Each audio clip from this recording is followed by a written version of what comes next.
Hi, in today's video I'm going to show you how to make a perfect U-shaped pin.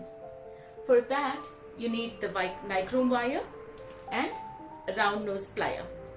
Hold the nichrome wire in your left hand and take the support of your index finger so that you have good amount of pressure from underneath.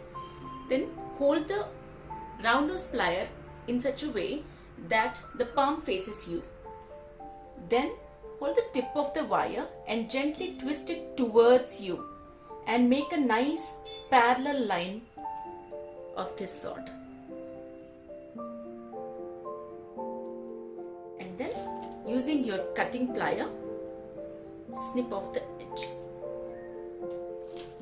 And this is how it would look.